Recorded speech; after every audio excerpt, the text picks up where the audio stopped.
A list of the topics, themes, and subject matter featured in this episode has been included in the description below.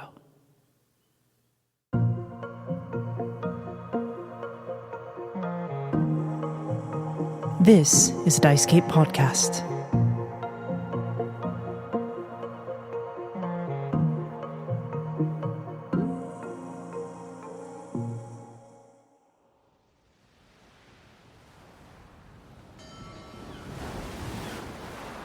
We begin with a wide shot of the sun rising on the horizon, casting an eerie morning haze with a dense fog that glides across the surface of the quiet bay waters of the harborfront district. We push in on two weathered fishermen embarking on their morning ritual of cleaning crab traps. With callous hands and salt-encrusted faces, they battle against the relentless grip of dried seaweed and barnacles that cling to the trap like stubborn parasites. Can you believe this mess these traps are in, Jack? The fisherman grunts as he struggles to dislodge a particularly stubborn cluster of barnacles. Jack grunts in agreement, wiping sweat from his brow. Aye. Seems like the seaweed's gotten thicker lately. Must be the tides. As they continue this mundane task, their eyes scanning the water, something odd catches Jack's eye.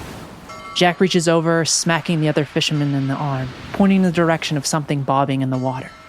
Pete, do you see something bobbing near the pillar there? We watch as Pete stops his work, turning to face the direction Jack is pointing, standing up to get a better look. We follow Pete's gaze as his eyes lock on to something. To the naked eye, it would appear to be a mere piece of flotsam, tethered to one of the concrete pillars that supports the creaking pier. But as we push in closer and closer, the tide beginning its slow retreat, it becomes evident this is not debris from a boat, but a body. As the realization hits the two fishermen, they quickly grab some of their equipment, both filled with a mixture of curiosity and trepidation. They approach, getting the best angle to try and help whomever this is. Summoning every ounce of strength and courage, they maneuver their equipment with precision, hooking on to the figure and slowly drawing them towards the safety of the pier. With each tug and heavy breath, as if they were pulling a crab trap from the water, they pull this waterlogged body onto the pier, their breaths caught up in their throats. Jack's eyes widen in horror as haze begins to surround them, the two fishermen completely unaware. The sound in this space becomes ethereal as Pete kneels down to the body, inspecting its back. Jack, look at these marks. Those are no ordinary wounds. Nothing I've ever seen. It looks like... Pete brushes the hair away from the figure's face and stumbles backwards as bright blue light and shadow emanates from it. The two fishermen stumble, taking several steps backward, the haze around them growing thicker as shadow continues to pour from the lifeless body's face. The shadows wisp around them, blocking out the morning glow of the sun, the sound of waves crashing against the pier becoming strange echoes, reverberating through the space, until they are silenced by the sound of a knock. The rhythm steady, like a beating heart, as the pier is consumed in shadow.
Victor, you awake in your bed to a knock on your door. Your sheet soaked with sweat. You're breathing heavy as you sit up. The knocking continues, a steady cadence to the strikes. What does Victor do? Victor takes a little bit of a second to regain his composure. He tries to clean himself up as quickly as he can without making too much noise in his room. And he goes to open the door, just kind of slightly creaks it open, not fully opening it. As the door swings open, standing there is a middle-aged woman, dark hair that is held up in a black hair clip with beautiful golden filigree.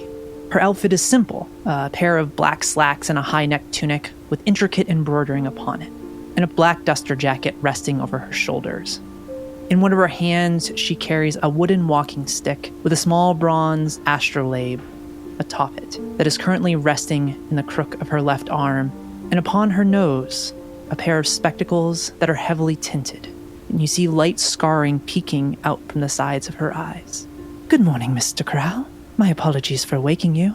No, it is okay. What time is it? 8 in the morning? Oh, yeah, that is quite early for me. I am not used to these early morning wake-up calls. Is there something that I can help you with? You have been requested to the chapter house for a meeting between your circle and your lightkeeper Alexandria at noon sharp. Do you know if it's like a good meeting or if it's like a bad meeting? They just stare. An okay meeting? Alexandria will inform you when you arrive. Okay, yeah. Do I need to bring anything, or is it just expected of me to show up? Well, I would change into something else. You smell of sweat? I sweat a little bit, but didn't know it was that bad. Victor will kind of like sniff himself. I mean, okay, yeah, I can like take a quick bath. Okay, 12 o'clock. Yeah, I'll be there. Do I send word, or I'll just show up? What was your name again? I didn't quite catch it. Oh, how rude of me. Talayun is my name. And we have not met before, no? We have not, no. Well, it is good to make your acquaintance. The pleasure is mine. Will you be at the meeting, or... sorry, am I asking too many questions? Should I just go? No, never too many questions. I will be there, yes. Okay, can I ask just one more question? Is this about the next assignment, or is this about the assignment we just did, or... She grabs her walking stick, places it down in front of her, and she begins to turn, but as she does, she just says, both, and she walks away. Okay, so it's like a recap, and it's like... Okay, yeah, I see. She's already walking away from Victor. Okay, I'll see you later. You just see her right hand goes up, giving a wave of acknowledgement. Victor sits in their doorway for a second, like watching after her. And as he finally turns to go back into his room, he says, Oh, Krish, I forgot her name again. Close his door. We fade away from this little apartment here in the South Levee and make our way to a small coffee shop located on the edge of City Park within the verdant Birchway district. Outside the dark natural wood exterior, we see an outdoor seating area surrounded by a small cast iron fence that wraps around the property. Usually, these seats are filled with customers enjoying the beauty of the park, but on this cool, gloomy day in Nevermore, the warm interior of the coffee shop keeps the patrons of the establishment within its walls. Pushing inside, we find the faint sound of chatter, the aroma of freshly brewed coffee and tea. Some of the folks within this establishment are enjoying a decadent artisan sandwich and a cup of hot coffee. Others sit in comfy chairs in various nooks around the outside of the coffee shop's interior. At the small tables scattered about the center of this little cafe, colleagues and friends enjoy each other's company. Amongst the patrons, sitting and conversing, is Professor Wright, and across from him, Eleanor Sinclair, a fellow member of Candela Obscura. How are you holding up from your injury? I know it's been a few weeks, but how are you managing? Well, I think it gives my face some personality. What do you think? I would agree. I'm glad it wasn't worse, and I'd be lying if I said that it wasn't attractive. It gives you an edge, which I'm quite fond of. For one of the first times when you said that, I was almost at a loss for words. But, every time I look in the mirror, it makes me realize I can stand on my own 2 feet in more ways than one. I think that confidence helps as well. She looks to Arthur. I think you're a lot more capable than you give yourself credit for. You're quite capable. And from what I read in the dossier, your last assignment proves that point. I'm sure they embellished. Oh, shut up. You know, as a completely off-the-cuff question, did I leave you with papers before the grade? Did you ever do that? Am I going to get in trouble? Yes, I left them at the chapter house. What, you didn't pick them up? I graded them all. Oh, so I'm in trouble either way. Okay. No, I did not pick them up. Oh, well, they're still there, so you could probably pick them up sometime. So, have you heard anything back how the mother and daughter are doing? Last I heard, it's, physically okay. Mentally, of course, as you would imagine, probably pretty traumatized. I think Dom probably goes and checks in on them here and there, make sure they're okay. I think they're as good as they can be, given everything. Right. I mean, knowing what happened to her husband, and can imagine the little girl. But, well. As she ponders that thought, you hear the tap of a stick on your table. Excuse me. As you hear this voice, Eleanor's eyes draw up to the figure, and she immediately stands up, embracing them in a hug. Talayun, my goodness, it is wonderful to see you. Alex had mentioned you were back in Nevermore, but I wasn't expecting to see you so soon. Arthur, this is Tala, a fellow colleague of our organization. Well, it's my pleasure. And I'll reach out my hand to shake theirs. They immediately go and give a firm handshake before releasing it, clasping her hands back together. Alexandria told me that you and Arthur would be grabbing coffee this morning and that you would be here. They have requested your attendance at the chapter house by noon. Eleanor, it may be best if you head there with Arthur as well. All right, I can do that. We can leave together after we finish up here. I mean, do we have enough time to finish the coffee at first, I'm assuming? Tala looks to Arthur, a slight grin on her face. Would you like one to go as well? I mean, you can go with us too if you want. No, that's all right. I still have some others to track down. But you can finish your coffee, of course. I wouldn't want to ruin... well, enjoy your coffee, and we'll see you at noon. And Tala turns away, proceeding toward the front door, leaving Arthur and Eleanor to finish their coffee in conversation. As we shift our focus away from the two of you to another district here in the city, to the vibrant and mystifying Crimson Lantern District, where it is still quiet, the last place in the city of Nevermore to wake. Yet there are those that linger on the streets, heading to their workshops to begin their next art masterpiece or train for an upcoming theater performance in one of the grand halls within the Obsidian Lane district. As more folks take to the streets within the Crimson Lantern, we push in on one of those individuals. Broad shoulders and a familiar heavy footfall giving their alias away. The one Dominik Kaminski as he heads towards a newsstand, where a grizzled man sells magazines, newspapers, soda pop, packs of cigarettes, and candy. Next to the stand on a leash is a small dog, a mix between a Jack Russell Terrier and a Dachshund with short, dark fur. Its tail wags and whimpers excitedly as Dom approaches, the man in the booth looking out. I thought that might be you, Sarge. Poppy only gets excited like that when you show up. I'm getting to think she loves you more than me. Well, I mean, her judge of character could be better, I think. So, I take it you're here for something? Yeah, what's news? Well, the news. I've had somebody kind of look into some stuff for you. That woman you've been tracking, they were telling me, apparently she's been hanging out at this place called the Silk Noir. It's some sort of underground cabaret here in the Crimson Lantern District that my contact told me about. They wouldn't tell me where it is. Said it could get them killed if they shared that info. I know that's not the most helpful information, but they did say it's run by a group of smugglers that go by the name the Red Hand, I think. Red Hand. The Red Hand. Mm-hmm. Okay. Silk Noir. Red Hand. Gotta find a location. I have some people I could ask about the Red Hand, I'm sure. So what else have you been up to? I heard about a couple more soldiers lost. How are you holding up? I know you were close with them. Yeah. Making sure that their families are taken care of as best as possible. Jimmy is doing better every day. I don't know if you remember Jimmy, but Dominik takes from his back pocket a stuffed giraffe.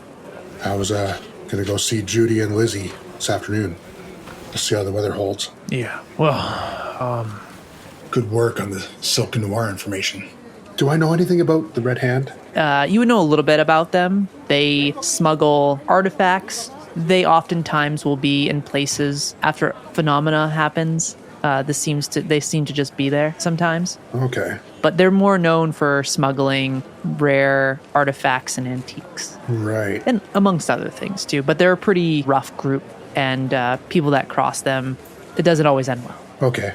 I think our paths are going to be crossing soon. All right. Well, I'll take a paper. Is that all you need? He looks at you. Maybe, make sure the Sunday funnies are in the paper before you hand it to me. All right. Well, I've given you other names, Sarge, so they'll give you the good funnies too. So I feel a little weird. Oh, I understand. Just here's a little extra. He reaches down behind his newsstand. He pulls up a paper, and you can see it's raised a little bit. And as he slides it across, you can hear underneath just something certainly metal, a metal container, as he slides it over to you. I know no one needs to know about this, right? Yeah. Secret safe with me. Okay. Fantastic. He looks a little ashamed as he says that, but he's a man of his word. You know that. There's a lot of guilt where Dom, sees what he's doing to a friend, but he can't stop right now.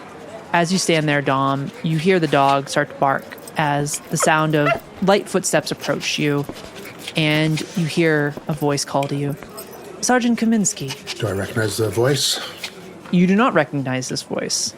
You see this mid-height woman, long dark hair, is up. She's holding a walking stick, and she looks toward you. A word in private, if you could. Sure. Step away from the newsstand, give him a nod. I pocket my newspaper carefully. She steps to the side with you. I was sent here by a mutual acquaintance. Alexandria Whitman, your lightkeeper? Yes. This is about your next assignment. All right. And where do you figure into this? Why is it you're coming to me? Oh, I recently retired from being an investigator, much like yourself. I have taken on a role as, you could say, a lightkeeper in training. And she smiles when she says that. But Alex would like you to be at the chapter house by noon, if possible.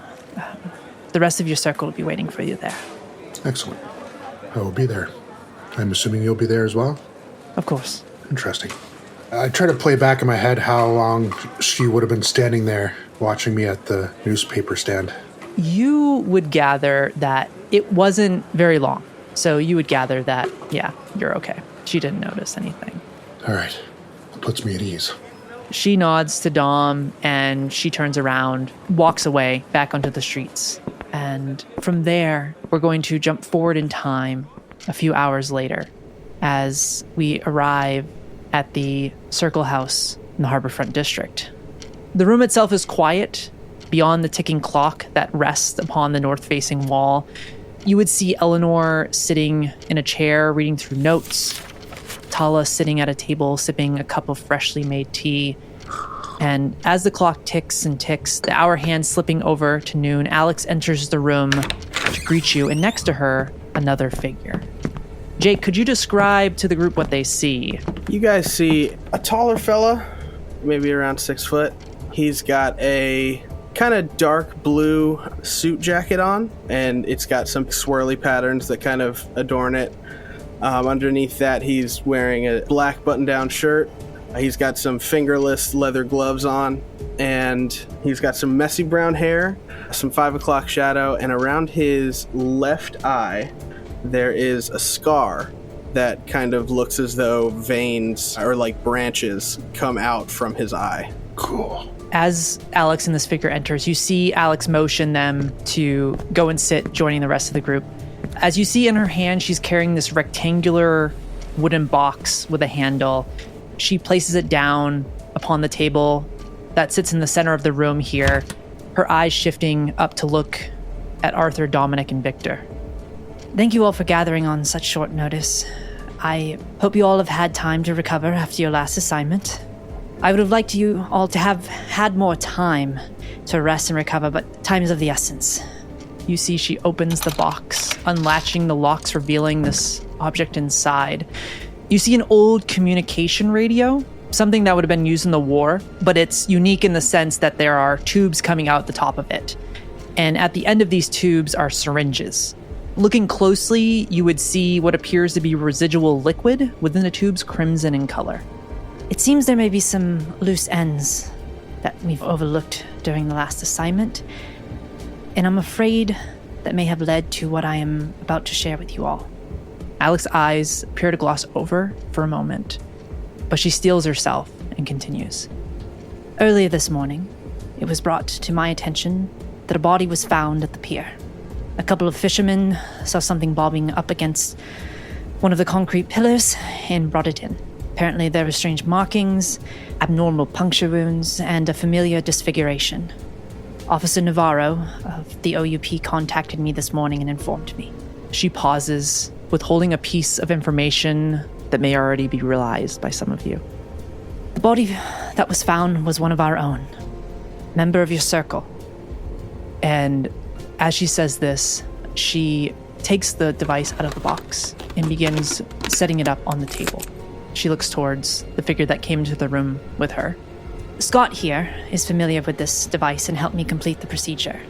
It should give us some insight into what happened during the last 10 to 20 minutes of Marvin's life. Once we play it, it can never be heard again. That is why I waited for you all to arrive. Scott just stands at the back of the room, kind of leaning up against the wall, 1 foot on the wall, arms crossed, with a toothpick in his mouth. Just kind of knowing that they have the more personal connection will kind of stand back. What the? Oh my god. Dom is speechless. He's just shocked. We need to know more. Sorry, you are saying they died? I'm afraid so, yes. What? Do we know how? This device should tell us, or give us some insight into how. I was gonna say, I think I'd shoot a acquisitive look to Eleanor. Just almost like a confused look. As you look over at her, she is in just as much shock as everyone else in this room. She's sitting up, looking towards Alex, towards the three of you, eyes wide. Alex starts twisting the dials upon this strange radio as whirs and static and whispers and a tinny tone start to play from it. Now make sure you don't finish the process until you're ready to do it. She looks to the rest of the group. Are we ready? Of course not, but let's go. I am with Dominik. Play it. I suppose there's only one thing to do. As the static fades into the sound of waves crashing against the docks and seagulls cawing overhead, there is a sound of fishermen moving crates from the day on to carts pulling them along the pier. You hear this rhythmic thud of wheels as they roll against the uneven wood on the pier. You hear a small crowd talking until it disperses, footsteps fading in the distance, but then there's another set of footsteps that are approaching as a voice calls out, "You've got to touch, Marv. Those tinctures of yours are flying off the shelves faster than gossip in a small town, I tell you what." Oh, they always sold themselves. They've never been hard. They're kind of fun to sell, actually. You do a hell of a job. I mean, I need to get some pointers from you. You know, hey, I know it's been a bit, but, you know, you want to catch up, have a little drink tonight? I mean, I feel like we haven't talked in ages. I mean, I'm not doing anything. I've sold what I can for the day, and it'd be nice to just sit down and chat for a bit. I feel like you told me one time you really enjoy, what is it? What is it, the drink? Is it Rocky? Is that what it's called? Oh, that's the one, yeah. It's got like that little bit of licorice flavor. Yeah. I picked some up earlier, and I was thinking about you, and I was like, oh man, I gotta go catch up with Marv, you know, and I figured I wanted to come down here and catch up. Did you know it's best over like a little bit of cold water? Here, just take a swig of the cold water and then like throw back a swig of the Rocky. It tastes great that way. He takes the water, you kind of hear it moving, and takes a gulp, then a sip of the Rocky. Oh yeah, that's it. Don't drink all of it. I'll have one too. Oh yeah, come on. Yeah. Here, and he hands over the flask to you for you to have a sip. Oh, it tastes as good as I remember. It's pretty good stuff. Whatever ended up happening over at the Arum Lumina factories over there? I mean, I heard it ended up just being like a gas explosion or something, and one of the buildings burned down. Is that's what I heard? Oh, I think the official declaration was it was a Prosecco puzzle party, but I think that's just like terms for a drug deal or something. Okay, I mean, I think I've heard of that, a Prosecco puzzle party. Yeah, okay. He's nodding up and down to that, kind of smirking. I honestly don't think it was too much on the up and up. It was like all a bit of a cover up. I mean, if the Sentinels were involved, I mean, what can we expect? You know, they're always trying to hide stuff, you know, people and their secrets. Am I right, Marv?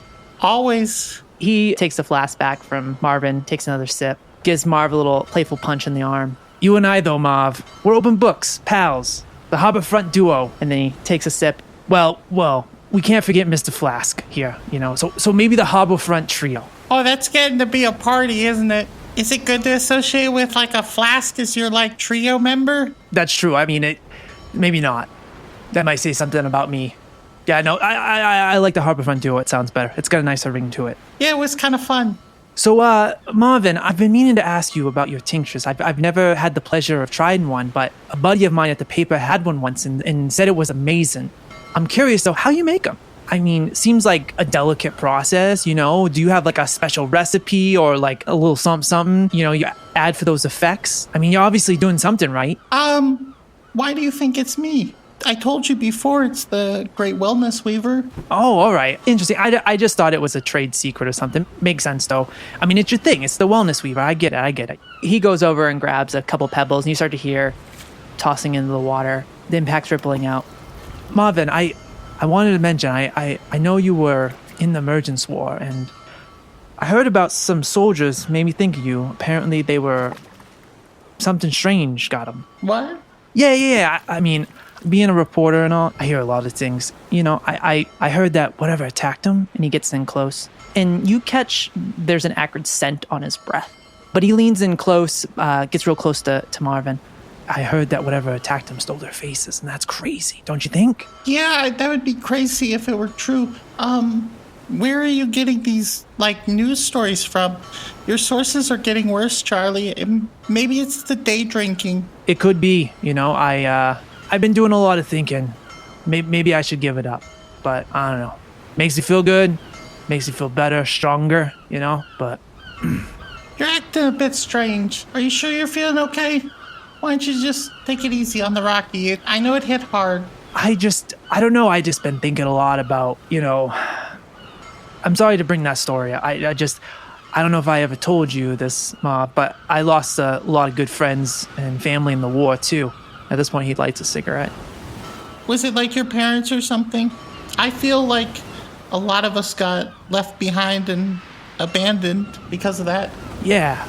My parents, my brothers and sisters, my cousins, my second cousins. I mean, a lot of them died. That's awful. Do you feel like a deep sense of loss like I do?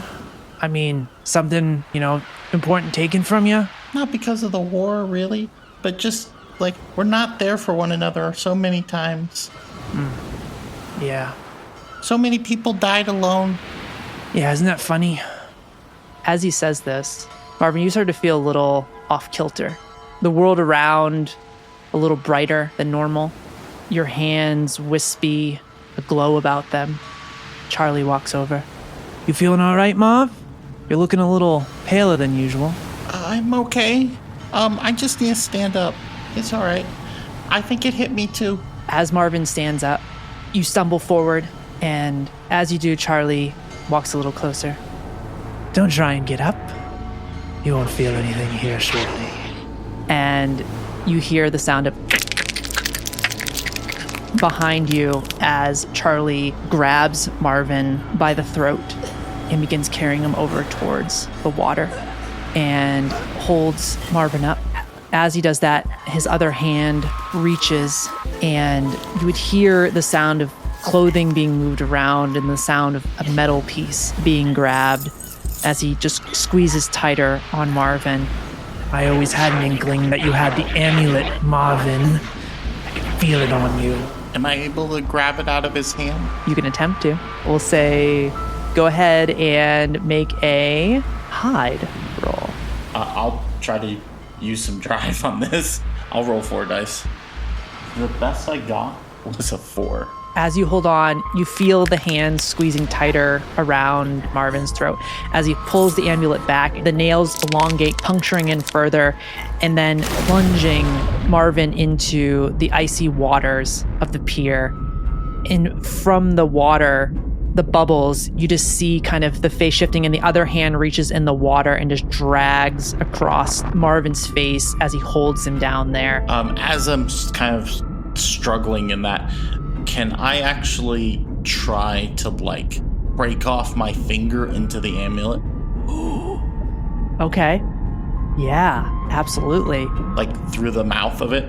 Yeah, go ahead and make a strike for me in these final moments as you're held under the water. That would be a 1. You go to try and break off one of your fingers into the amulet, and the other hand smacks it away and just plunges it into Marvin's back and just pushes in further and further and further. And the water just starts to fill up Marvin's lungs.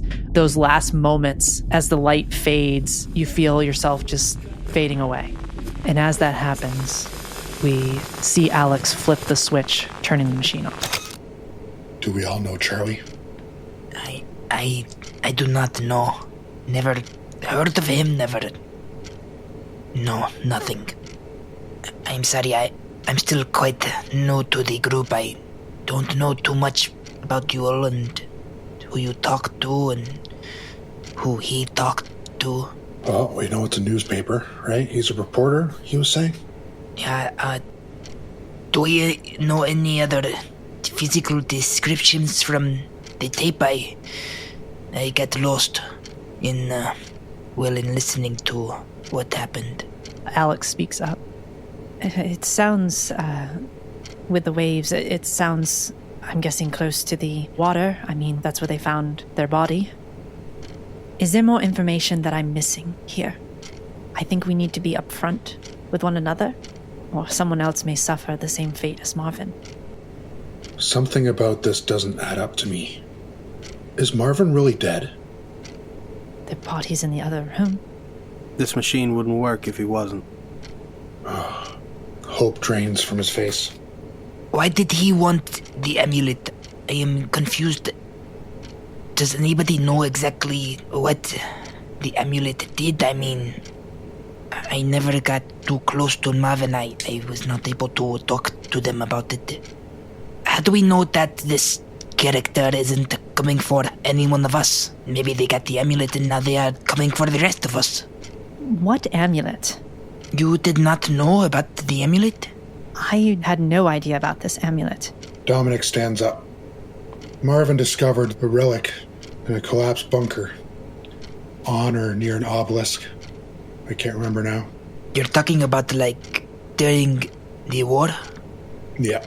And, you said an obelisk, do you know what it was built for? Do you know who created it? We don't know that stuff. What exactly did it do? It had healing properties that Marvin didn't really talk about. There were, war-stricken locals that he helped out, and some of our people over there he helped out for sure. He saved lives. What I don't understand is that, say if you are someone who wants the amulet. It holds great power and you want it. So you go to take it. Why drown them into the water? Why not just knock them out and take it?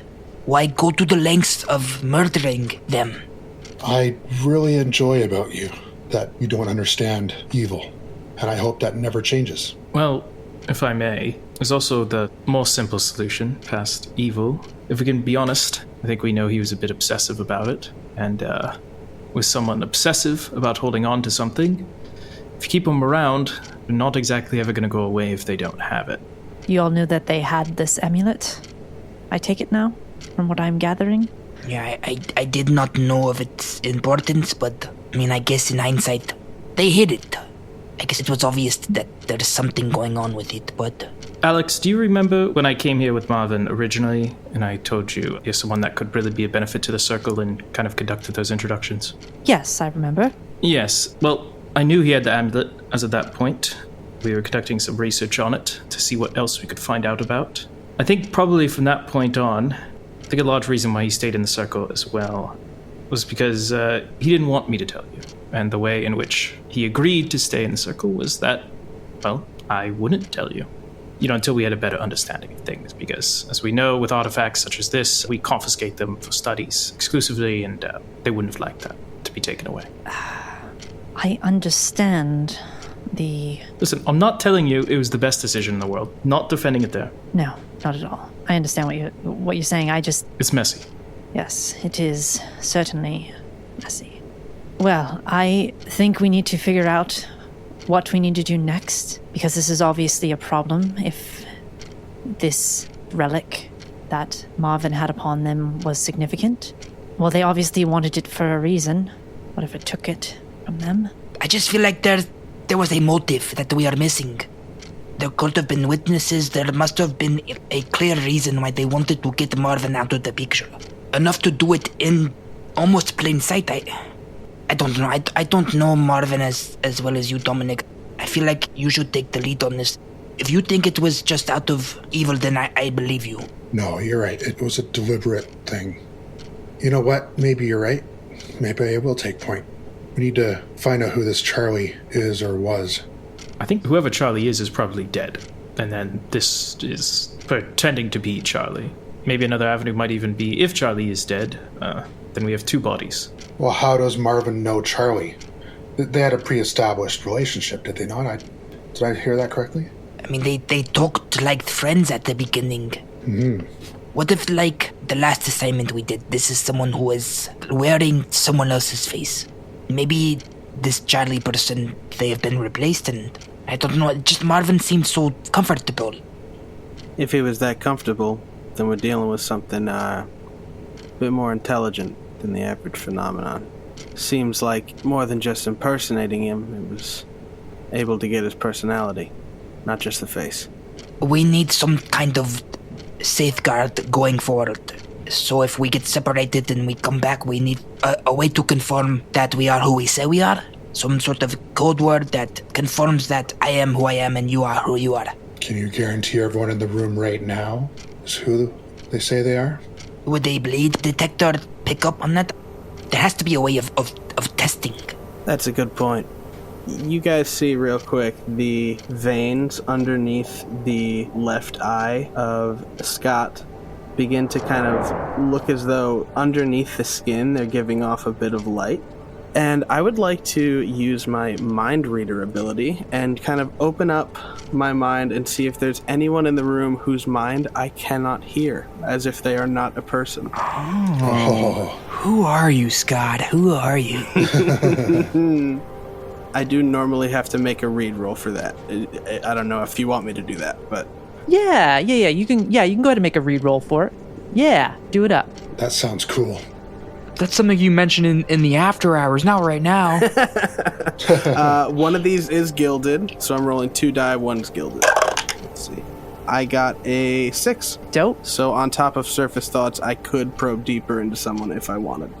Okay. Do it. All right. So as you expand your mind out, this almost sixth sense coming from you, you would gather surface thoughts from Alex. They would be trying to figure out what newspaper could Charlie work for. That's what she's thinking about. Those are her surface thoughts right now. A possible place to go look. Talyun, she would just be thinking about the delicious tea she's enjoying right now. She's unaffected by everything. Yeah. It's rude. Eleanor, in her mind, you would gather just her worry for the rest of the group, particularly thinking about Arthur. Oh. What are y'all's surface thoughts that Scott gets? Mine are, how am I going to trick the rest of the group into believing who I am? No, it's my surface thoughts are part of it's like, who is this guy? Who is this new person kind of checking us all out? And it's awkward for one person to be killed and another one to show up. But it's also, what was the motive? Just a lot of like, who was Marvin? Who were they talking to? Who is this Charlie? Is Charlie alive? Are they who they said they were? Or were they pretending to be Charlie? Just a lot of like racing thoughts about this whole situation. Dominik is thinking about times on the front when he saw Marvin pedaling with letters in hand and how it would have been the happiest, time that week. And Marvin was responsible for it. How Marvin helped him get through that horrible experience and how he supported him after they came back from the war. Yeah, he's also thinking about newspapers. I think Arthur's mind goes to kind of the sad irony that someone who heals could heal everyone else other than themselves when it came down to it. And then his mind kind of wanders and he looks to Eleanor and starts thinking if these creatures can enjoy a cup of coffee or not. As he just kind of continues to glance her way. Does Scott probe deeper with anybody? I do not. Okay. Everyone here is who they say they are. At least as far as I know. I don't know you all too well. I won't do that again without consent. I don't want to be rude, but do you mind just kind of going into who you are? I'm Scott Grayson. Been with Candela for about 2 years now. And did you know Marvin at all, or? Not at all, but they needed somebody to come help you. So I'm your guy. Known Alexandria for a while. She kind of brought me in here. You ever serve, Grayson? No. I bartend, not a server though. Do you have any sort of... Like I said, I'm kind of new to Candela. Oh, I can tell. Do you have any inkling of what Charlie could be, or what the amulet is, and I don't know, any details about obelisks? Oh, I don't know anything about all that. Seems like you all knew him a bit better than I did, so... And Dom, you said you found it with them at the obelisk, but you also do not know exactly, how do I say, finer details of why the obelisk was there and who created it. We didn't ask a lot of questions. We saw a lot of things over there. We haven't even gotten into it between Marvin's stories and mine. We don't talk about it a lot, but they were prone to going off by themselves quite a bit. They were never afraid of anything, and they came back all proud of this and secretive, but not to me. I don't know. Marvin didn't mind sharing with me. But there was a bunker. The bunker was pretty much split in half. It was a huge gaping hole in the ground. That's the easiest way for them to get into a bunker. And it was down that crevasse that there was an obelisk. Finders keepers then, huh? Yeah. He did so much good with that. Imagine if it was just locked in a box or just, behind glass. We have talked about this amulet doing good, but do we know if it is capable of doing bad? Everything is when wielded by the right person. That's right. And it was doing good with the right person. Okay, so what are our next steps? Where do we go from here? Well, I think that could be good to check the docks. There are a few papers here in the city. The Nevermore Observer is one. The Paradox Gazette is another. I'm assuming Arthur's writing everything down. He's always got that notebook. The Nevermore Observer is more of a respected, neutral paper, but the Paradox Gazette is kind of a, how do you say, it's a little bit of a exaggerated paper. Some of the stories. Some of it is stuff that people in our organization can decipher a bit more than the average reader, from what I've seen. Indeed. So, I think there are a couple options to see what information you can glean about this Charlie individual and figure out exactly what this amulet is all about and why it is so important. Can we use this machine anymore? We can't, rewind it further, so 5 minutes before that? No. It's done. We actually stretched its typical capabilities with that. Damn it. It sounds as if the most dramatic one is probably the best place to start. I would say if he worked for the Paradox, then he's probably got a bit better of a chance of running into a phenomenon. Accidentally stumbling into it. Just an observation. I just keep going back to that picture that was on Liz's wall in her closet. I believe I'm next. All of us shared that secret. I think that might be the common thread. I could be wrong, and I pray I am. I don't think it's going to get any better with us sitting here. Say, we get a move on, see what we can see, play it from there. That's kind of what we always do. Now it seems in poor taste to say it's worked out well so far, but every time we've been together, it's worked out okay. Listen, I know it's gonna hurt, but I think you guys have a body to inspect before we leave here. Yeah, I mean, that seems fitting enough. Which door was it through? As Scott says this, Alex looks over at Scott and just puts her hand up to her temple. All right, it's this way. And she walks to the door to the left side of the chapter house here, but she stops at the door before she lets you all in. The only way we were able to extract that information from Marvin was through exsanguination. Yeah. I figured. All right. So she opens the door, and you see there's a blanket over them, but you see Marvin's body with the blanket over. They are completely covered right now. She would walk over and just stand there, and she would let you all decide if you want to do it or not. Dominik is going to march over and take the sheet and pull it down to the shoulders. I need to see if there's a face at all. As you pull the sheet down, you see the hair where the hairline meets the face, but there is no face. It is gone. It almost looks like from the blood being removed from the body. It's even more disturbing to see. I'm really sorry. They briefed me that he's not the first one that you've seen like this. I'll let you guys have your moment. I will go ahead and pull a handkerchief out, put it kind of over my nose as I walk up. Alex, what did they say the main point of experiment was from? Alex goes over, and you can see around Marvin's neck, it looks like it was crushed. The body is certainly waterlogged a little bit. It looks like a combination of a few things, primarily drowned, and there are puncture wounds in the back as well that certainly cause a substantial amount of damage. So a combination of the two. And you would see too, like a slash mark across one of Marvin's hands, and one of the fingers kind of is broken a bit as well. It looks like they were certainly trying to do something while they were being held. Alex, could I borrow a glove, please? Of course. She goes over and opens up a drawer, pulling out a pair and handing it to Arthur. I'll put them on, and I want to take a closer look at the puncture wounds. See if there's anything I can glean from that.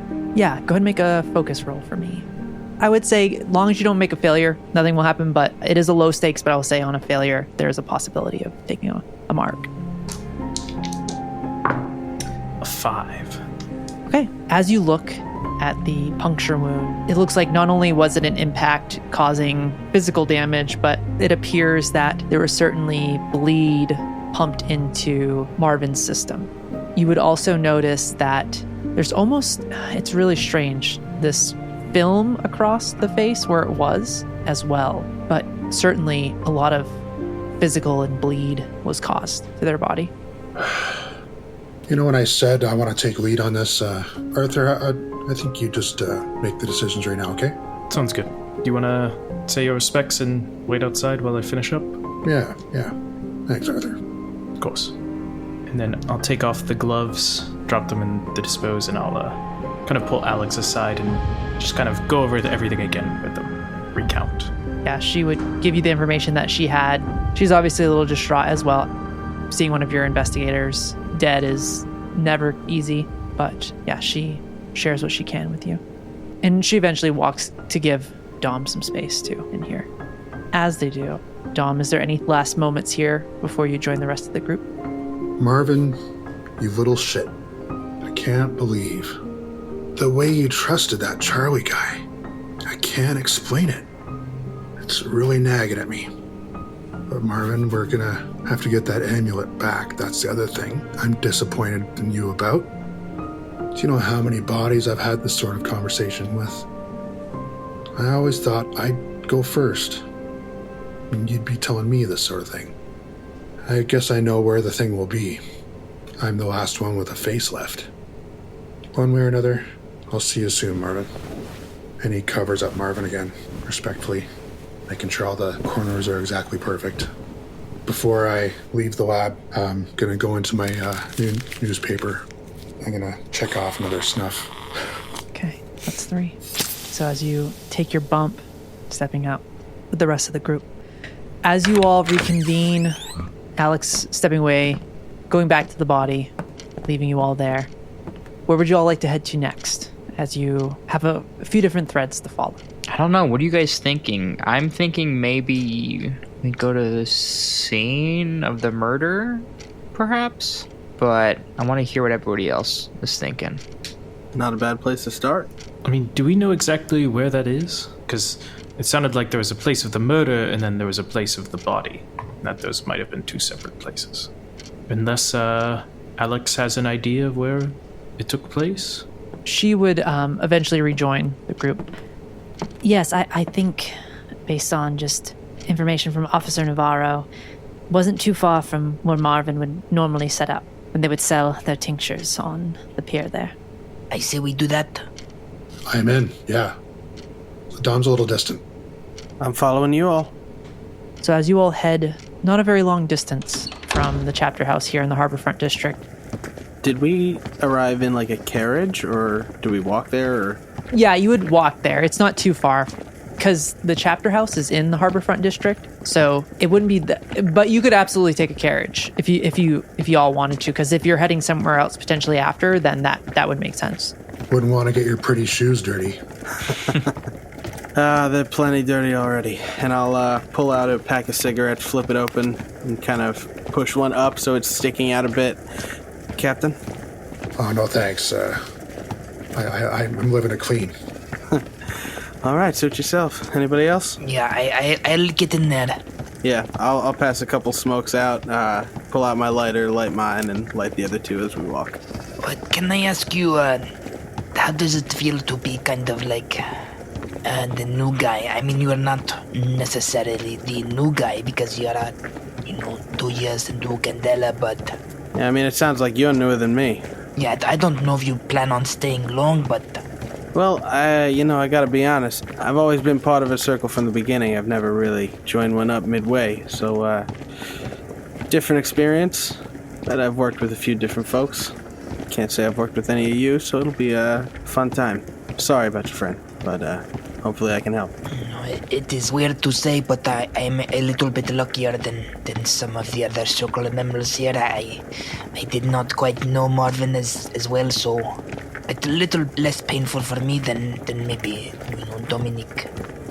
But still painful all the same, if that makes sense. I've been surrounded by loss a lot recently, so it's weird, but I guess you start to get used to it.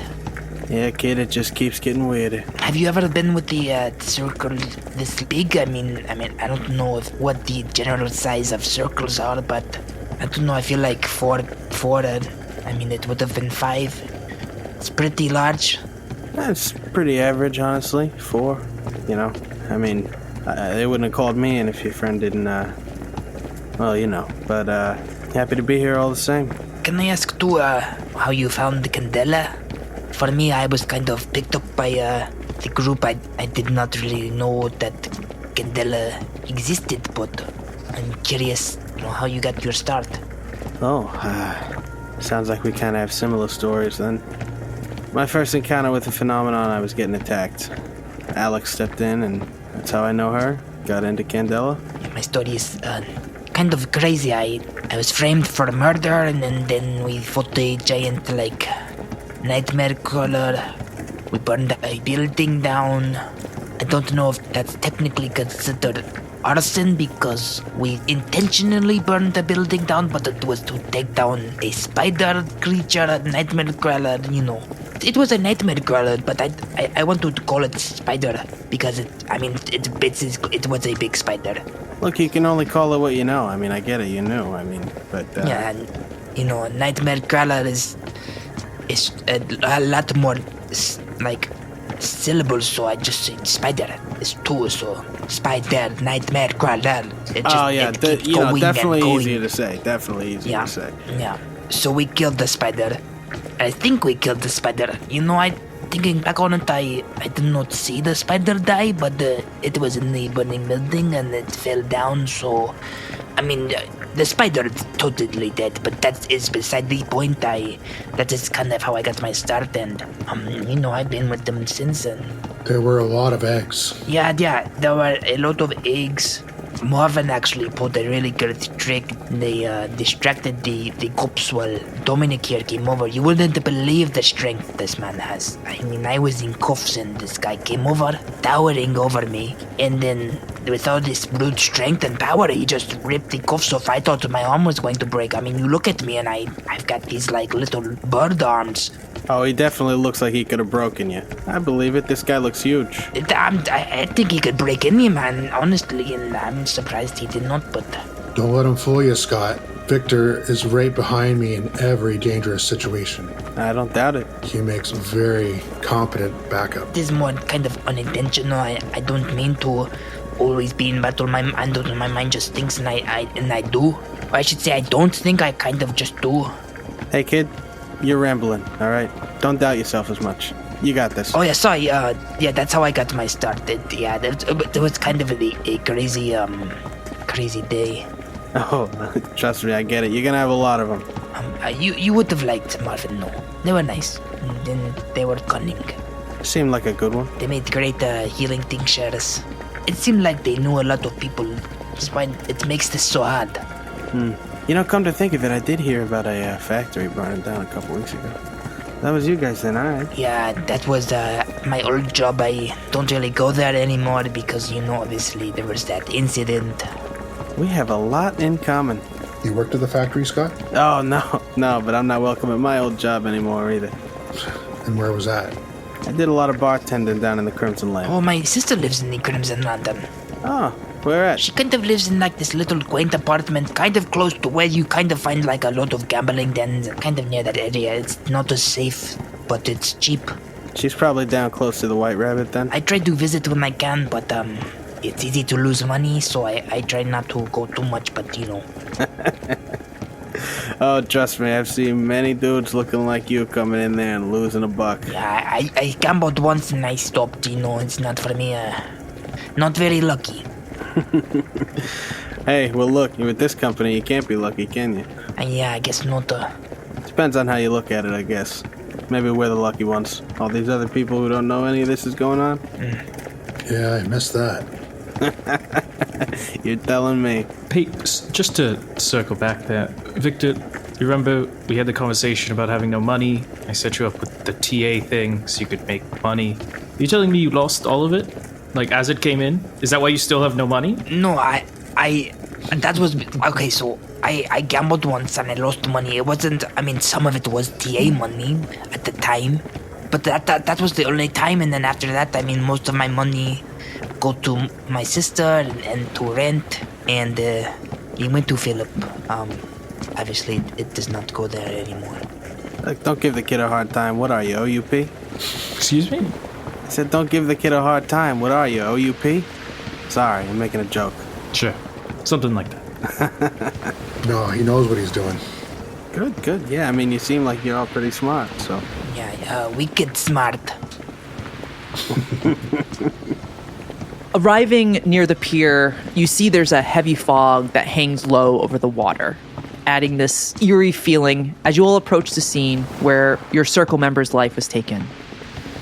There's a dim glow of lantern lights piercing through the mist here, casting long shadows over the weathered wooded planks of the pier.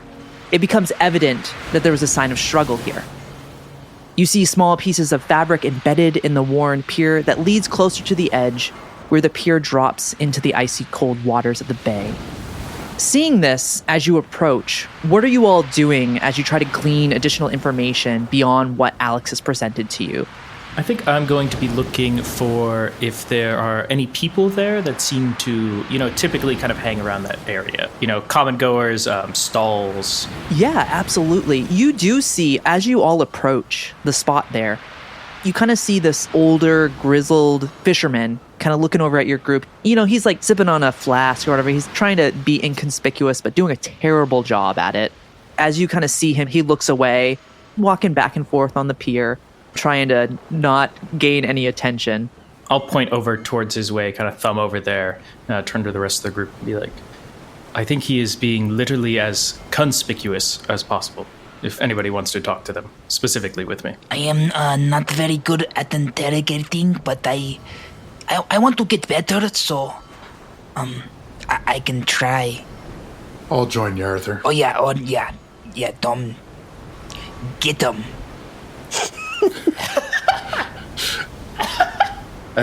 I think Dom's looking for a fight right now. He's upset.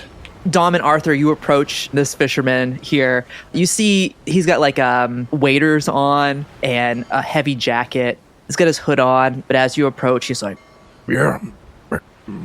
he just sips on his drink. What do you want?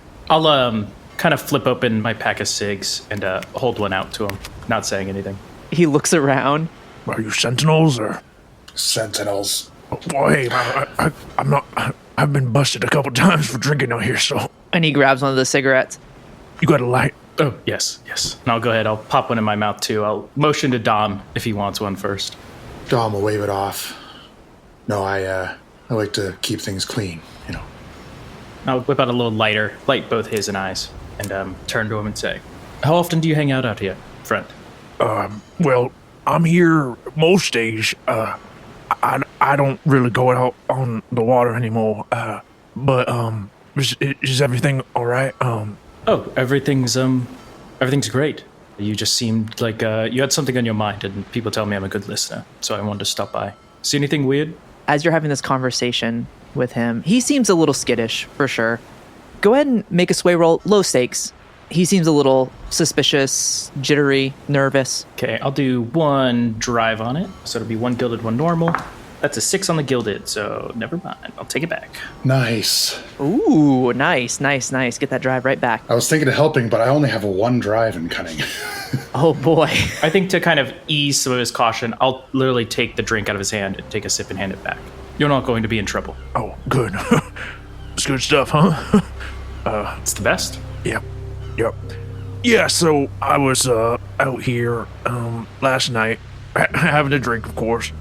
Naturally. And, well, I honestly thought I was seeing things. I thought I had a bad bottle of booze, but it's a little hard to explain. Over there, I was stacking some crates here, and I saw someone getting attacked. But whatever was attacking him, it wasn't human. I mean, You see at this point, he's reliving the moment as he continues. I've heard stories from soldiers that work on the docks here about what happened in the war, and honestly, I just thought those are war stories, but seeing what I saw last night made me rethink what they said. You would see kind of the shift in tone. There's certainly some regret.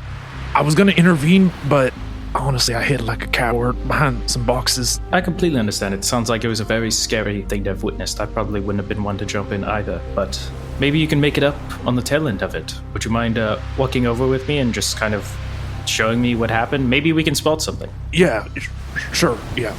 He walks over with the two of you. As they head over, what is Victor and Scott doing as that conversation's happening? I think as that conversation's happening, Scott is over on the pier where you said there's signs of a struggle, and I want to use a bleed detector to see if there's anything around the area on that fabric you mentioned, maybe. Yeah, as you look into that space, go ahead and make a focus roll for me. Okay, I have 1 in focus. I think I will use one of my intuition drives. And I'll say it's not super high stakes. It's a pretty low stakes roll. That's a 6 and a 5, so the 6. Dang, hot dice Satisfying tonight. dice sound, too. Ooh, Oh, thank you so much. dang. Yeah, so as that conversation's happening over there, looking at that fabric, you can see there's pieces scattered about towards where it drops off. And as you look over, you see in the water, kind of attached to one of the wooden beams that holds up the pier, you would see a piece of like fabric flapping. It looks like a cravat. And Victor, you would know that Marvin wore a cravat. Hey, that looked like something your friend might have worn? Yeah, that's something that they actually wore quite a lot. I wish I had like a net on me. I'm not a very good swimmer. I mean, I don't want to say you're the new guy and all, but maybe you can... Look, buddy, from what I've heard, you're the new guy. Sometimes you gotta get wet. Yeah, okay. Yeah, I thought I could do something there, but Yeah, I see. It's alright. You'll find your footing. okay, here I go. And Victor will kind of take a few steps back and then like jog and cannonball, like plug his nose as he jumps in. Oh shit, you're jumping full in? Oh my god. I'm jumping into the water to go Oh, get shit. that. Yeah, I'm jumping in. Oh my god. Okay. Yeah. And Victor impresses Dominik once again. Victor, yeah, so you just see Victor leaps into this icy cold water. And let's all remember how thin and frail Victor is. That water hits you, and it is jarring as you into that water. And luckily, it's not crazy rapids. You do have to dive down a little bit into the water. So as you swim to collect it, Victor, you would notice on the wooden beam there, where the piece of the cravat is, you would see small little fish feeding on what looks like flecks of skin. Oh, God. Oh. And you would also see etched in there an image, very jagged, but you would see an image of an obelisk, essentially. But why your eyes are drawn to that is those fish that are feeding on the skin that's remaining there. In that moment, you remember back to Marvin's finger being all messed up when you went in to see the body. Mm-hmm. In these last moments, it looks like he tried to give you all a message. As you kind of come up, in that area, I'm like, whoa, kid! I gotta be honest, I didn't really think you were gonna do that. All right. Hey, you're dedicated. All right, well, when you're ready to get up, and I'll put my hand out to, help you. Victor, tries to waddle over as best he can, and he gets over to your hand, and he goes, It is very cold. Yeah, let's get you out of there, buddy. Let's get you out of there. Come on, kid. As you pull Victor up, Dom and Arthur arrive with this figure. As the three of them would see Victor, just clothing sopping wet, as you arrive here to join Victor and Scott. This kid's crazy. He jumped in there. Was the water a nice temperature, Victor? Victor will hold up the cravat that he has and just go, Cravat. Hey, he got it. That's Marvin's. I will take off my suit jacket and kind of put it around Victor. What did you see? So, okay. There was, Let's get him somewhere warm. warm would be nice. I got a little hut. We can go over there. I might have some clothes you could throw on that are not frozen. A drink would probably also help warm him up from the inside. Yeah, here. And he hands the bottle of booze to Victor. Victor will take a swig from it really quickly. He's not really a big alcohol drinker, so immediately kind of spits some of it out. Well, it's not how you... Oh, man. That's good stuff, man. Hey, you probably just spit out a couple dollars. Yeah, that's that's a day's work. Oh, God. Follow me. You were offering. I didn't know you were going to spit it out. Oh. It's like if someone handed you a bandage and you just ripped it in half instead of using it. That's kind of like the same thing you just did. Well, it's like if I ripped a quarter off of the Band-Aid. So it's not in half, it's more like a corner of the Band-Aid. Give me the bottle. You lost bottle privileges. You can't act like that. Okay, what I saw, there was a obelisk. A what? I think Marvin might have scratched. It wasn't an actual obelisk, but it was a drawing of an obelisk. I think that Marvin was trying to send a message or do something. I don't know, but there were fish feeding on skin flakes and did I say obelisk? There was a drawing of an obelisk and So that's why his finger was in that condition. I should have known Marvin would be so clever. Obelisk. I know what that means. What does it mean? The obelisk is where he found his amulet. Oh. Which has been bringing all this unpleasantness to us. Okay, so are you saying that if we destroy the obelisk, then no more of these outbreaks, or? I wish I could tell you one way or another. I have no idea about that aspect of it. But Marvin, they were telling us that they died for what they found at the obelisk, I think. Well, look, if this is the last thing they did and knew that this thing was taking the amulet, kind of seems like maybe that's where it's going next or something. Yeah. Whatever we do, we have to go there. And you see this fisherman, he pulls out from his jacket a broken piece of a chain. It's a bronze chain. And he also hands this waterlogged card to you as well. When I saw the individual leaving after they did whatever they did to your friend, and I'm terribly sorry about that. And I don't know if this means anything, but... And he holds out in his hand this broken part of chain. Dom, you would see that, and you knew about the amulet, so you would know that this is a piece of it. Precisely where did you find this? It was over where your friend, where And you can see he doesn't want to say it. when your friend was, Their name was Marvin, and they were drowned. yeah. Again, I'm sorry. I found this over nearby. And you see the chain, and then there's like a waterlogged business card. Okay. What's on the business card? So you would see on the business card the name Charlie Kipper, lead journalist, Paradox Gazette. Well, I guess that our next trip is to the Gazette, and then we're going to take a road trip. Before we go, do you mind if I ask, did you put in a report? I mean, you witnessed someone being murdered and you didn't jump in, which, I mean, that's one thing, but did you not tell anyone? I mean, I came over here after to try and see if they were still all right. They were gone. I'm assuming the water pulled them out. I don't trust the Sentinels. I'm sorry. I didn't report anything. Nor should you trust them. Totally fine. And we appreciate you speaking so plainly with us. It'll do a lot of good, so take comfort in that. Sorry about your friend, Marvin. Again, I hope you find the person that did that to him. Nothing for you to be sorry about. You didn't do anything wrong, but thank you. And he just takes another swig of his drink. And he finds some older clothes and gives them to Victor to change into. Really just simple slacks. They're too big, but he has a belt that you have to just tie to hold the pants up. It's pretty baggy on you, but it'll do the trick. It's a lot better than sopping wet. It's adorable. Maybe on the way we can stop for some clothes for you. Oh, I don't have that kind of cash on me right now. Kylie, I don't know if there's any mechanical money in this game. How much? You would have money. Yeah, you would absolutely be able to stop at a store and pick up some stuff. Yeah, we could find something for you. I mean, they don't have to use too much fabric, so it should be cheap. Oh, you're actually buying me clothes? Yeah, of course. Why not? Victor looking to the rest of the group, trying to get closer. Maybe Bond goes, I get a look at this guy, huh?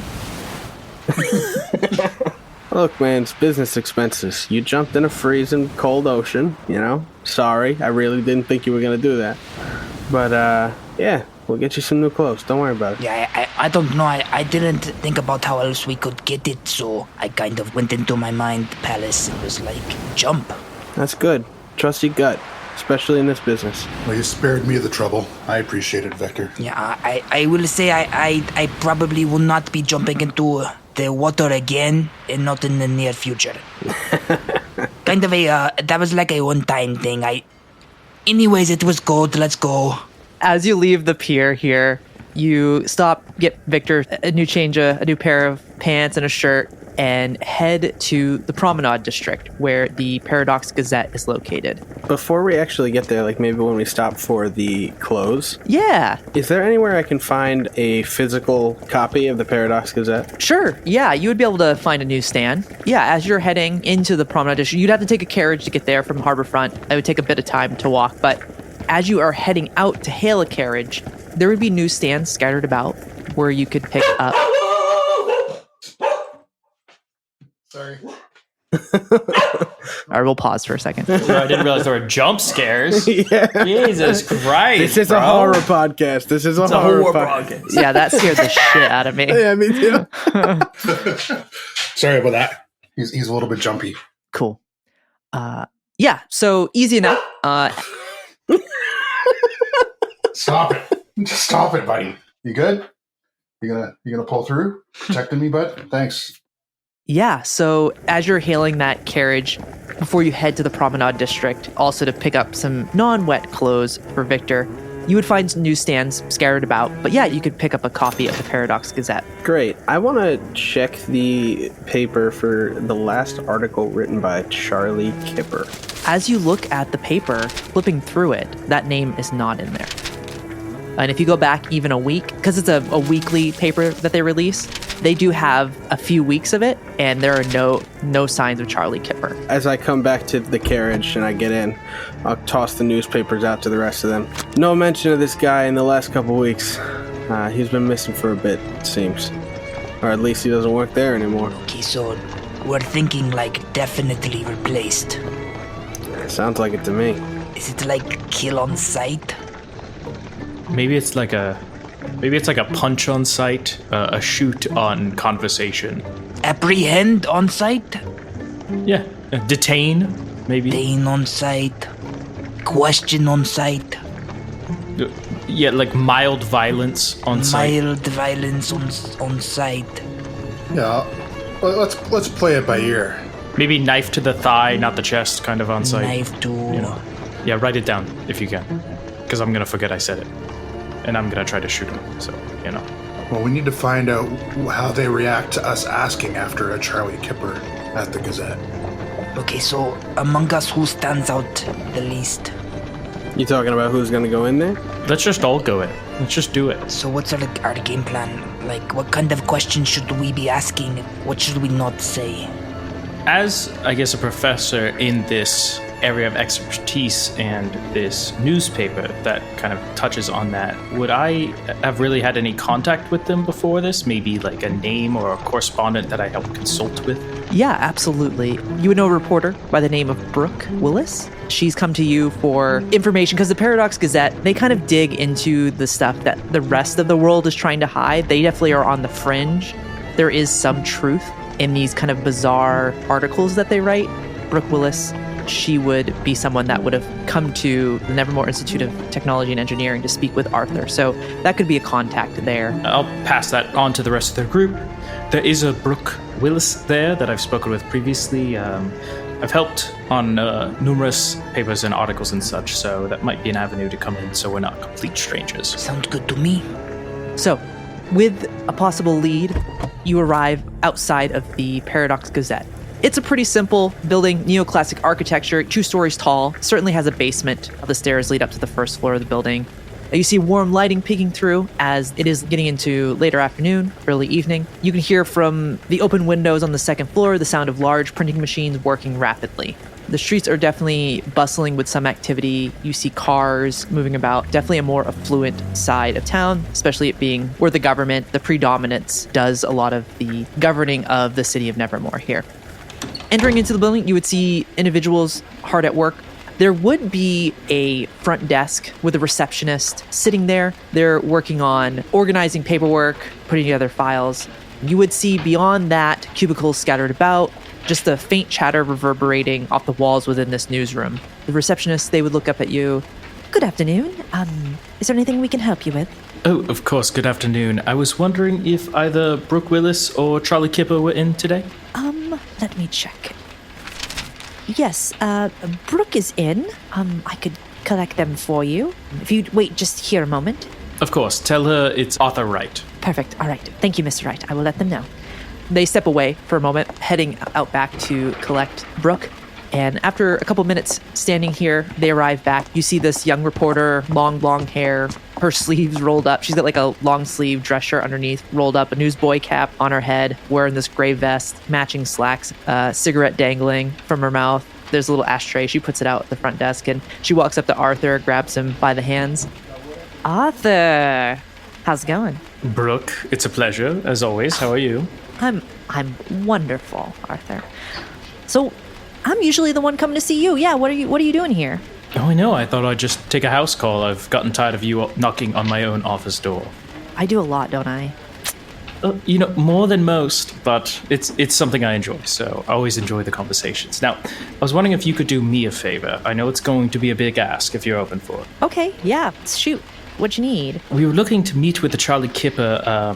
He either works here or used to work here, and I was wondering, maybe if you didn't know where he was, we could talk to the editor about it. Yeah, I know a Charlie Kipper. We didn't work directly together, but I know that name. Kind of a big reporter here for a while, yeah. If you want to follow me down the hallway, I can bring you to Mr. Ketch's office, and you can speak with him. He probably have a little bit more information than me. I'm just a writer, so I don't have all that information. But yeah, I can absolutely bring you to him if that works for you. You're the best writer here, Brooke, of course. Thank you. God, you're just... She smacks Arthur in the arm. So, no, I can't. We gotta keep this professional. All right, yeah, follow me. And she leads you all down the hallway. And she you got quite the entourage, Arthur. Are these well, I mean, I don't think he would be a bodyguard, but bodyguards? I mean, is that where you're at this point in your life? You know, I'm a pretty important person, Brooke. But no, some of them friends and other consultants of so forth. All right. I know, nothing that interesting. I wish it was, though. Gosh, no, you're walking around like a politician. She continues to lead you down the hallway. You eventually reach the editor's room where Mr. Ketch is. You see inside, sitting there, is this older gentleman, mid-50s. Definitely you can tell he works a lot. The room is pretty organized and well put together. You see articles framed on the wall as you enter in. Brooke knocks on the door, but doesn't even wait for him to respond. She just opens it up. Hey, boss. Sorry to bother you. No, we got some deadlines to hit, but these folks here are looking for some info on Charlie Kipper. I thought you might be able to help them, and honestly, that's not part of my job. So, I guess some stuff to do. Have a great time. Arthur, I hope to see you around sometime. Maybe not work-related, if you know what I'm saying. All right, cool. So, yeah. Whoa. Huh? Well, you know where my office is if you ever need a conversation. I do. And she turns around, gives a wink, and then walks back to her cubicle as Mr. Ketch waves you all into his office. Wow. Arthur, I didn't realize you knew such interesting women. Stop staring, Dominik. It's not a good look. Don't stare. As we walk into his office, have I ever seen this guy, Mr. Ketch, frequent the White Rabbit? Yeah. I might know that too. As you look at him, it takes you both a beat, but it's his comb over that really sells it. You've seen him with a toupee on, but he's got his little comb over trying to hide his balding head. What is his drink of choice? His drink of choice. He always orders a cosmopolitan. Nice. As you enter in, he puts some paperwork to the side. Good afternoon, gentlemen. May I ask who you all are? I will go ahead and outstretch my hand for a handshake with him first. First, I'm Professor Arthur Wright. Pleasure. He shakes your hand. It is cold and clammy. It's about what I expected. This is my friend Victor. Dominik. And Scott. Hey, Mr. Ketch. Hey. Old-fashioned, right? No. I'm a cosmopolitan man. Sorry about that. Can't remember them all, you know. Hey, it's all right. You still working at the White Rabbit, or? Not so much these days. I'm in a different business, but yeah. Well, you look good. Look happy. Thanks. Appreciate that. You do too. Doing my best. Scott's doing well in his new position so far. Oh, new position. Very good. Just got tired of the long nights there, or? Yeah, it was rough. A lot of rough nights. That's understandable. I mean, it's quite the establishment, I will say. Yes, it is. Well, enough of that, though. So Charlie Kipper, yes. May I ask why you're interested in Mr. Kipper? Are they in trouble? Did they do anything wrong? Well, to be honest with you, a friend of ours, we haven't been able to really get in contact with them, and I know they were good friends of Charlie, so we were just checking up with them, maybe to see if they saw them around. Oh, sure. Charlie actually has not worked here for about 4 months now. I unfortunately had to let him go. Well, I shouldn't really say this, but I think he was starting to use Glimmer quite a bit. His demeanor changed, and his work started to get sloppy. He was an incredible reporter and had a knack for digging up information on stories that the Predominants and the Sentinels were trying to keep from the general public. But I think in an effort to do so, got a little hooked on something, and his work diminished quite a bit. So I had to let him go, unfortunately. Any of Mr. Kipper's notes would be very helpful for us. Is there anything like that around? Sure, I can give you some of the articles he worked on. What was he working on towards the end there?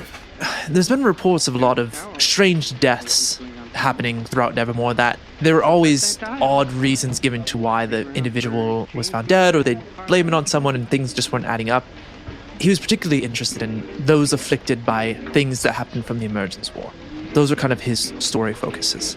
And was also very interested in the Arum Lumina mineral, but let me grab some of those articles for you. Any notebooks would be especially helpful. Stuff he hasn't printed yet. If this is something of concern, I can give you his address, if you'd like to go speak with him yourself. That would be great. All right. He grabs a piece of parchment paper and begins to write out Charlie's address.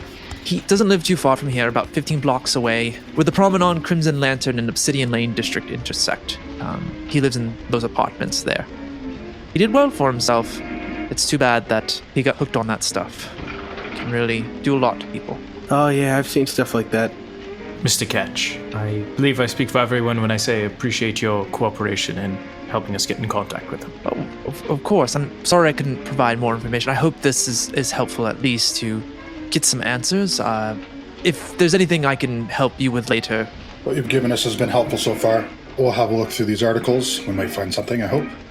Just from the top of your head, anything strike you as especially out of the ordinary in your memories before you let him go? I think the thing that was most jarring is he would be here late, and he became very frail towards the end before we let him go. It really broke my heart to do so, but I had people complaining and, his demeanor certainly changed towards the end. How long was he using before he started showing those symptoms? From what I know, he started using pretty heavily. I would assume a couple of months before we let him go, but there's so many nasty strains out there that, we've written some articles about it, and perhaps he got himself hooked on some of the stuff that I think may have been laced with something else. It's quite an epidemic going on here in Evermore. Mr. Ketch, can I ask you a very off-the-cuff question here? Sure, absolutely. How good of a reporter is Miss Willis? She's pretty good. Okay, great. I just wanted to make sure my consultations were being set to good use. Oh, all right. In exchange for as much help as you've provided for us today, feel free to use me as a resource, as Miss Willis has. Oh, fantastic. I will absolutely keep that. Do you have a card or anything? Is it best to just reach you at the university? University will be the easiest. I'm typically there after class for my office hours, and that's normally where I get caught up on mail and such, so that'd be the easiest way. Perfect. All right. Well, I will definitely take you up on that because I'm sure there's a lot we can talk about. Definitely some strange things happening in the city, and I would love to get an expert's opinion on some of them. So that would be wonderful. My pleasure. Right, well, we're on a bit of a deadline here, but... Of course, Mr. Ketch, we don't want to keep you too much longer. I appreciate what you told us already. So, as you head out of the newsroom here, leaving Mr. Ketch's office, walking out down the stairs back into the city streets, what would y'all like to do? Real brave of him to talk about Glimmer like that. I've seen him do it a couple times. I take it with a grain of salt, as I'm sure you already have. Yeah, of course. Always do. So what, we're going to his personal apartment? Is that the plan? Seems like the place to go to me. Let's see if he's home then. Shouldn't we, prepare, shouldn't we prepare for a fight? Here's the thing, kid. You stay prepared. Always prepared for a fight. That was a pretty hard line, I'm not gonna lie. Dominik opens his shirt and shows you his body armor. I'm prepared. Yeah, Victor, we're kind of just in suits now at this point. It's just, they're kind of the ones that do that, I think. I open up my blue coat and there's a revolver on my hip. Of course. Yeah. So cool. I have my 44. He's so much cooler than us, Victor. I'm kind of... Victor, I don't like it anymore. It's not funny anymore, Victor. I lift up my pant leg and there's a bayonet there. Ugh! And I have brass knuckles in my pocket. I've been telling you, I want to get a gun. I don't know why the lighthouse does not give us guns. Why do I have a 2-shot gun that's so not practical in the scheme of our line of work? Hey, the 6-shot isn't too bad. The reason you have a 2-shot gun, Arthur, is because you'll be lucky to get the second shot off. That's a lot of smack talk, Dom. I wouldn't even mind a 1-shot gun. Do you want to just I take a shot and then I hand you my gun and then it's kind of like a 1-shot gun? It would be kind of a hassle, but I would like to. Do you just want to hold it for now? You ever held a gun, kid? All right, take the gun. I'm take the gun, kind Victor. of scared. Hey, I'm kind aim of it away scared. from people. Victor, take the gun. Okay. And Victor will kind of grab it, and you can tell that there's he's not used to the weight of it, so his hand immediately kind of drops a little bit. We're inside the carriage at this point, right? I was gonna ask, are you guys on the We're in fucking the street right now? I think Jesus. this is in the street. This is 100% in the street. I was like, I'm about to fucking have you make some sleight of hand rolls. Jesus Christ. This is absolutely not hiding it in the middle of the street. Oh my god. Absolutely no doubt about it. Yeah, sorry, a hide check. I was like, I'm about to be like, man. there's some Sentinel officers patrolling. Like, I'm screaming, Victor, take the gun.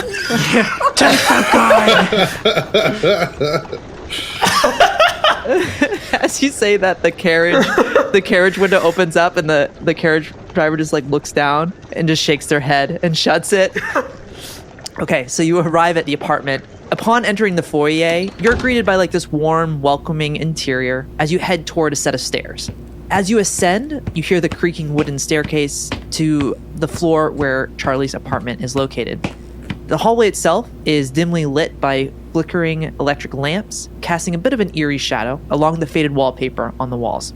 Approaching Charlie's apartment, you see the door is closed, but you do notice the faint smell of tobacco smoke wafting from beneath the door, but it's mingling with this musty scent of old books and ink.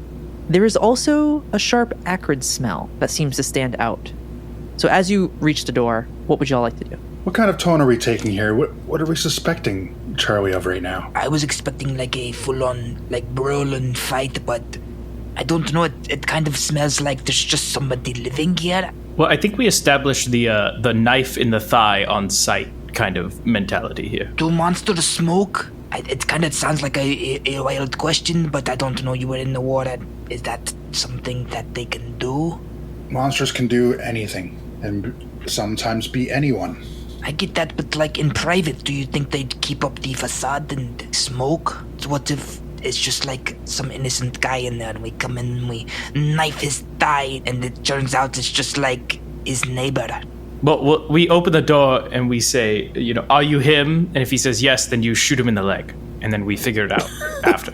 I think that's kind of the plan. Because if you shoot him in the leg and he's not a normal guy, he's gonna we're gonna know. I've never shot a gun. I don't know. I mean, I can aim and I assume I pull the trigger, but that's about it. I don't know how good my aim is.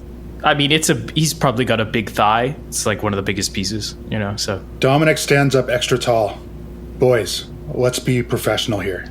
Let's knock on the door, question him, be ready for violence at any second. Agreed? Sounds good to me, Captain. Yeah, I'm sorry. It's Sergeant, but not Sergeant anymore. Thank you. Sure. As you go to knock on the door, I will mention, with it being an apartment complex, there are other doors on the same floor with you, so keep that in mind. As you knock on the door, there is no answer. But you do hear a door open up down the hallway, and this old lady pokes her head out. Hey, ma'am, how you doing? Good. Scott, go question her. I'm going to open up the door now. The door is locked. I'm going to shoulder it. Excuse me, what are you doing? A wellness check. We are his friends. We are worried. Talk to her. Hi, ma'am, how you doing? We're just checking in on our friend here.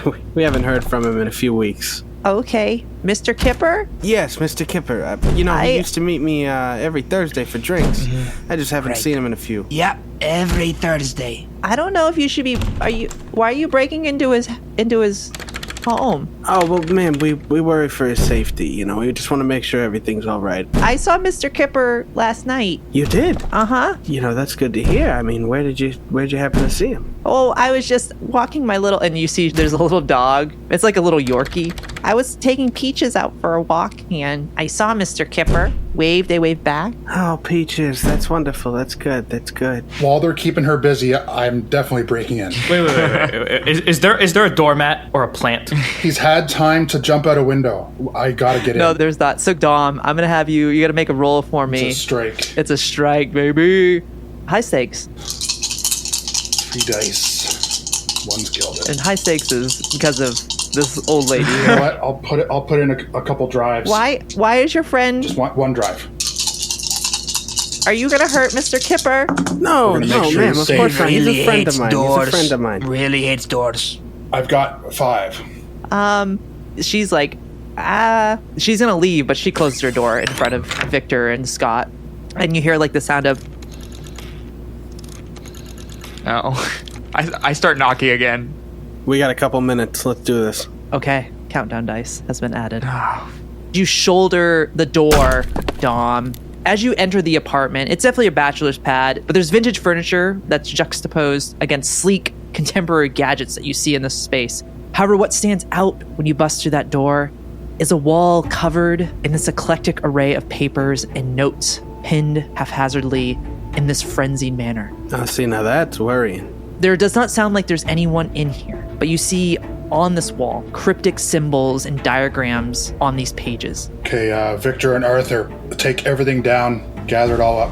Scott with me. We need to look at the other rooms in the apartment. Before I move past the doorway, I want to make sure that I close the door behind me.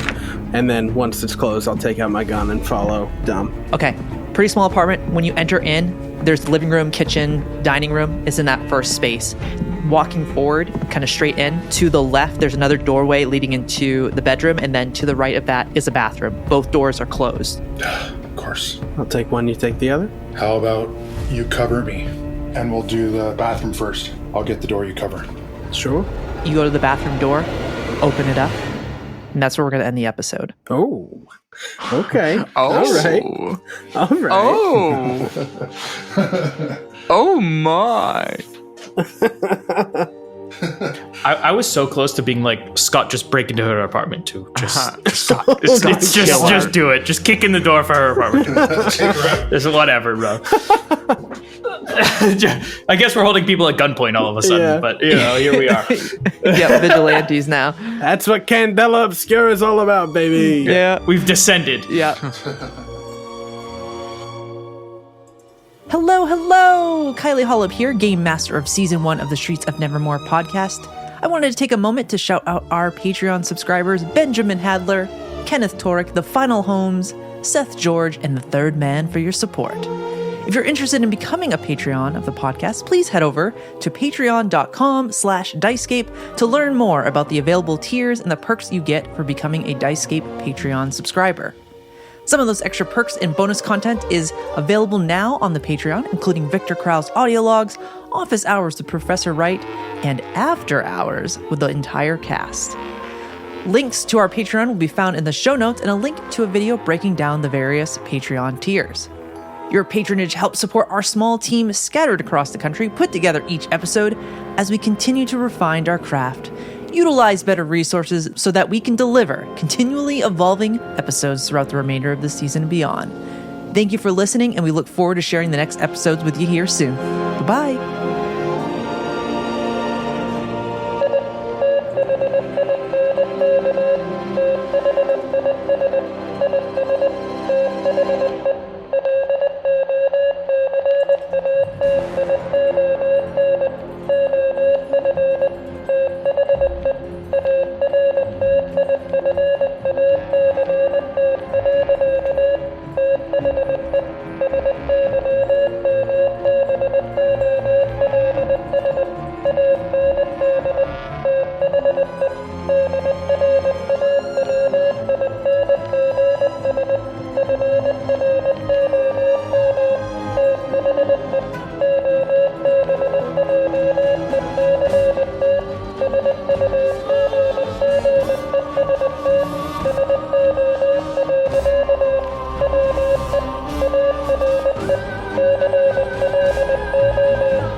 Streets of Nevermore, a Dicescape podcast, was created using the Darrington Press Community Gaming License.